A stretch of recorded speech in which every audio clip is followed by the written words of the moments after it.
So, one day in Brussels, how was it for you?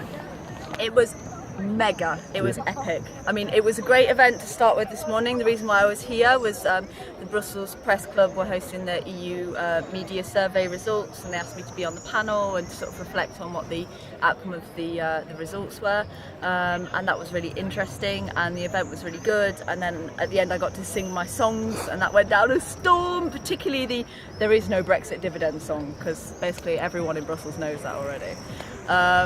So that was fantastic. And then I met up with Richard Medic, and we did some cool photos. I'll post them later.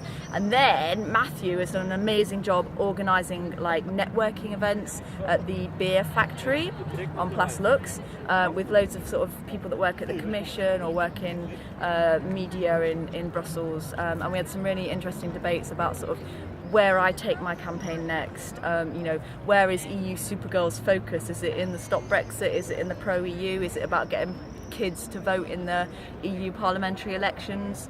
So lots of things to think about.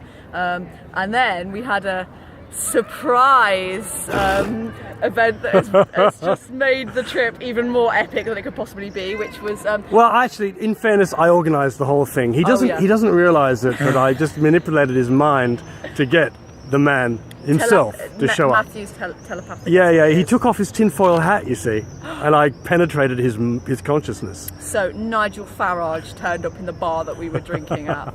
Not by coincidence. Matthew had organised it. All planned, obviously. Obviously. So I decided that I'd go over and have a chat with my old friend since the last time I saw him on the Daily Politics show. And yeah, he seemed delighted to see me. Oh, he looked thrilled. Yeah, he did. He really did. His eyes twinkled. I know. And I decided to show him my Reasons to Remain poster, because he told me that he didn't understand what it meant to be European in this place, this bureaucratic place. He kept churning out lots of words like bureaucracy and undemocratic and yeah, unelected and all of this stuff. We should have actually set up a game of Farage bullshit bingo. I'm sure that I would have won. Yeah, we would have got very drunk if we'd been drink every time Farage says some bullshit. Yeah, so he basically said that all the people that work in Brussels, i.e. the MEPs, i.e. himself, are overpaid, don't do any work, and have no power. Well, he said that. I remember him saying that like 11 years ago when I shared a battle with him, like in the Parliament, and he was singing that song then. But in fairness, it's worked for him. Right? It's a pretty accurate reflection of himself. It is a very accurate reflection. It's not of an himself. accurate reflection of fantastic people like Julie Ward and Seb Dance and Guy Verhofstadt, but it's a fairly accurate depiction of himself. So yeah, he's right there. Yeah. And then yeah, he was bullshitting about apparently the EU hasn't brought peace to the continent. Because, really? Yeah, apparently there was a war in Croatia. Before it became part of the EU. Yeah, before. Yeah. And it's now become part of the EU. Is the war in the Croatia still going?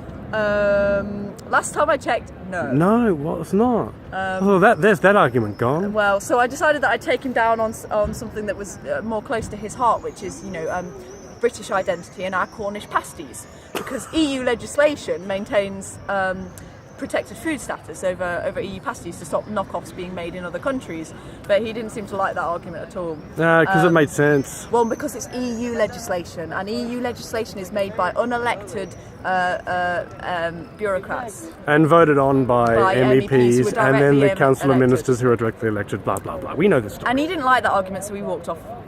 As he does. So that was a fun little interlude. But I mean, it's not. You didn't come to Brussels to No. put Nigel Farage in front of the facts. What are you taking away from your trip, and where are you going next? Well, I mean, it was great to meet everyone and network with people, and that always leads to more stuff anyway. But I think it's kind of given me food for thought. I love coming to Europe and being part of this community, because that's what the EU is about. That it's about that solidarity and collaboration, and that's the narrative that we need to be creating in the UK. We need the UK to be part of this community, and I mean, I really hope we can stop Brexit, because otherwise it's going to be a long, long fight to get us back. That's not the only fight in town, though. There are plenty of other countries. This is not the only case. And so I look forward to continuing the conversation. Absolutely. See you next time.